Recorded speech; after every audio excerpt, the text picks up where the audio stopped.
Hey guys, welcome back to my channel. So today I'm gonna do a follow-up to my previous video that I did around 2 days ago on the Hanni controversy. If you don't know what I'm talking about, you can go watch that video first because it gives a little bit of context to what I'm gonna be talking about today. I was unsure if I wanted to do another video on it because even if the intent is to explain a situation, if I keep doing a bunch of videos on it, it can be almost seen as like dogpiling or being exploitative. So I hope this is going to be the last video that I do about this. It's settled down a bit now, and the fans that have decided that they don't want to support her anymore have already decided that, and those who continue to support her and still want to support her have probably already decided that as well. I just wanted to give flesh out the context of the situation a little bit more, and then after that I hope we're done.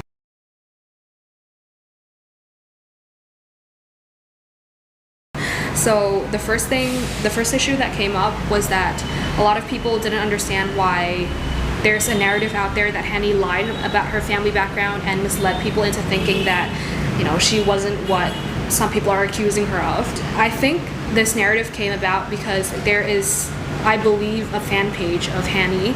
It's called, on Twitter, it's called @NewJeans_Hanni fam. I'm gonna put the handle on somewhere on the screen so you can double check if you want. But right after Hanni debuted, they made several posts sort of reassuring Vietnamese fans who sort of express concern about her family background and her political ideology and so on, and whether they should support her. And this person basically said there's nothing to worry about.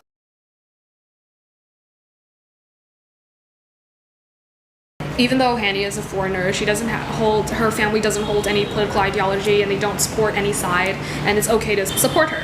So after this whole thing came out, some people sort of felt almost tricked or cheated in some sense, I guess, and I think that's where the sort of animosity, some of the animosity stemmed from.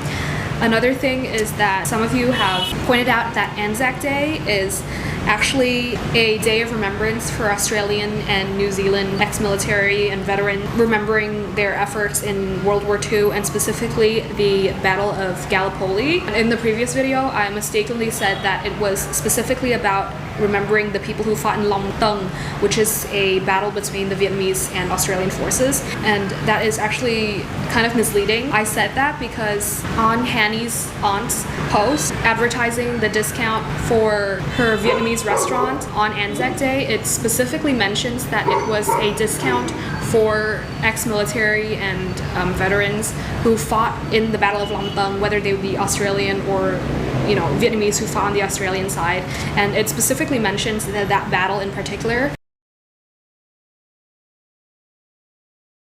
That's why people made the inference. Another issue that was brought up was her grandfather's martial arts academy, and some people are like, well, it's her grandfather's martial arts academy. It doesn't matter what they post on their Facebook page, the political beliefs that they sort of express there, because it's her granddad and it has nothing to do with her. There has been some photos that have just surfaced that shows Hanni in the uniform of the martial arts academy posing for photos, and some people have even speculated that she even taught there for a while. Yeah, and it is all over Facebook.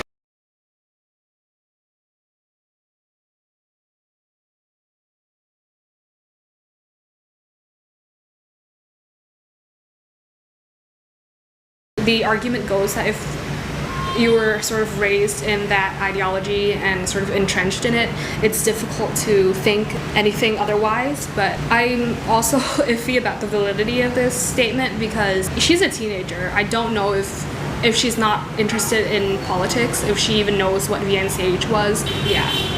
So I guess make up your own mind about that. And just lastly, before I end the video, there has been some discourse online and people defending Hanni by making remarks about the political situation in Vietnam and their opinion on the system that we have currently, and using words like commie as a slur to dunk on people who decide not to support her anymore. And I urge you not to do that, especially in my comment section, because yeah, I don't, especially foreigners who haven't ever lived here and only study the conflict through book, I don't believe that they have like a full understanding of our system. Even myself, I have like an HBA in political science, so I did like political science specialist for university, and I don't claim to understand the intricacies of, you know, the political situation. I just urge you to be respectful, and I know that even if you make like really good points about how unfair this value judgment is towards Hanni, I know that if you come at